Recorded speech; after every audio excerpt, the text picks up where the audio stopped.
পুজোর মুখে রহস্যজনকভাবে উধাও ডেকোরেটর সংস্থা। মাথায় হাত মালদার ইংলিশ বাজারের বেশ কয়েকটি পুজো কমিটির। এর মধ্যে রয়েছে বেশ কয়েকটি বিগ বাজেটের পুজো। মালদার ইংলিশ বাজারে কল্যাণ সমিতি বিগ বাজেটের পুজো তারা বরাদ দিয়েছিলেন কলকাতার সুদীপ্ত পাল বলে এক ডেকোরেটর ব্যবসায়ীকে। তাদের অভিযোগ, অর্ধেক কাজ করে রাতারাতি উধাও ওই ডেকোরেটর ব্যবসায়ী এবং তার কর্মীরা।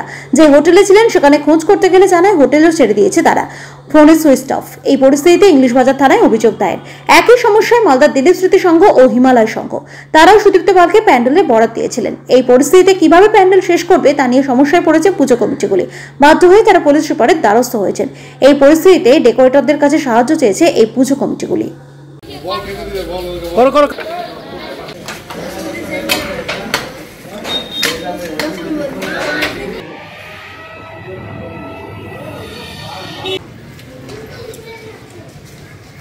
আমাদের যে এবার 59তম বর্ষে যে থিমটা ছিল মা এলো পুতুলের ঘরে, এই থিমটা রূপায়ণের জন্য কলকাতার এক শিল্পী যে মালদাতে আরও 5টা ক্লাবের কাজ ধরেছে, ওর নাম হচ্ছে সুদীপ্ত পাল, বেহালা।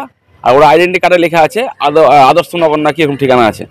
ওনার সঙ্গে আমাদের চুক্তিবদ্ধ হয়, তার মতো পেমেন্ট হয়, 5.5 লক্ষ টাকার মতো পেমেন্টও হয়। তারপর কাজের তো প্রথম থেকে অহিনা ছিল, একটা দেখতে ওয়ার্ক লক্ষ্য করছিলাম। হঠাৎ করে দেখছি 10 তারিখে থেকে টোটালটা ব্ল্যাক আউট, না ওর মিস্ত্রি না লেবার না কেউ। তারপর অন্যান্য ক্লাবে খোঁজ নিলাম, অন্যান্য ক্লাবের একই অবস্থা। তারপরে গেলাম ওনার হোটেলে গেও দেখলাম, হোটেল থেকে বলছে সকাল 4টার সময় বেরিয়েছে, মা এসে প্রায় এখন পর্যন্ত আসেনি। তখনই আমরা বুঝে নিলাম, ফোন করলাম, ফোন সুইচ অফ, তখনই বুঝে নিলাম পালিয়ে গেছে। তারপর আইসির কাছে গেলাম, আইসির কাছে জানানো হলো, আইসি বলে ব্যাপারটা দেখছি। তারপর কালকে আমরা এসপির কাছে গেছিলাম, সেদিন 10 তারিখের সঙ্গে সঙ্গে চেয়ারম্যান এসেছিল। চেয়ারম্যান বললো ওদিকে আর মাথা লাগিয়ে লাভ নাই, এখন কাজটা উঠাতে হবে কেমন করে, সেদিকে চিন্তা ভাবনা করতে। আইনে কী ব্যবস্থা হবে সেটা এসে উনি দেখবে। এখন আমরা লোকাল যে ডেকোরেটরগুলো আছে, লোকাল যে সংস্থাগুলো আছে, তাদেরকে আমরা আবেদন জানিয়েছি। তারা আমাদের আবেদন জানা সাড়া দিয়ে সবাই হেল্প করছে।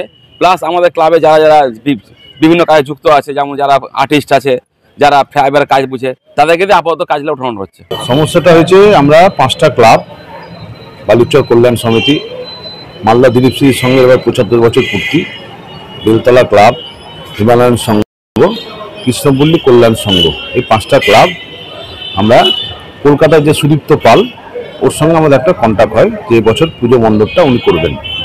সেই হিসাবে আমরা ওনাকে প্রায় 3.5 লক্ষ টাকা মালদা দিলীপ স্মৃতি সংঘ অ্যাডভান্স করে।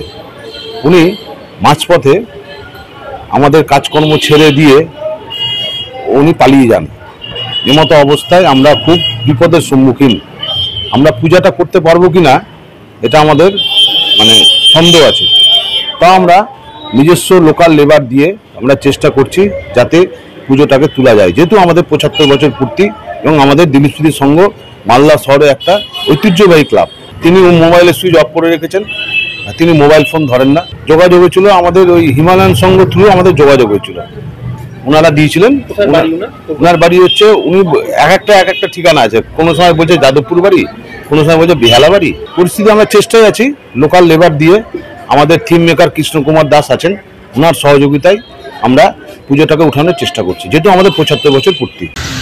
আজকে আমাদের যে শহরে 5টি বড় ক্লাব, যারা এই অবস্থায় খুব দুর্বিষহ অবস্থার মধ্যে চলছে, অত্যন্ত দুঃখের সঙ্গে জানাচ্ছি বালুচর কল্যাণ সমিতি, দিলীপ স্মৃতি সংঘ, হিমালয় সংঘ, বেলতলা ক্লাব এবং কৃষ্ণপল্লী কল্যাণ সংঘ, এই 5টি ক্লাব যারা ডেকোরেটরের সঙ্গে কন্ট্যাক্ট করেছিল তাদের থিমের প্যান্ডেলের বিষয়ে গড়িয়া, তাদের কাছ থেকে অ্যাডভান্স টাকা নিয়ে এখন উনি নিরুদ্দেশ। এই বিষয়ে 5টি ক্লাব থানায় তাদের লিপিবদ্ধ করেছেন, ডায়েরি করেছেন। তার সঙ্গে ফোরামও এগিয়ে গিয়ে ফোরামও তাদের পাশে থেকে তাদেরকে সাহায্যের হাত বাড়িয়ে দিয়েছে।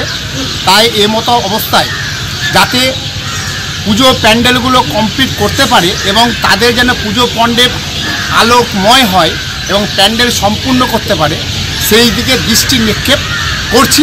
আমরা দুর্গাপূজা ফোরাম প্রশাসনকে জানাচ্ছি, তারা যেভাবে আমাদেরকে সাহায্য করছে আরও বেশি উদ্যোগ নিয়ে এই বিষয়ের তথ্য বের করে আসামিকে শাস্তি দেওয়ার একটা জায়গা তৈরি করা হোক।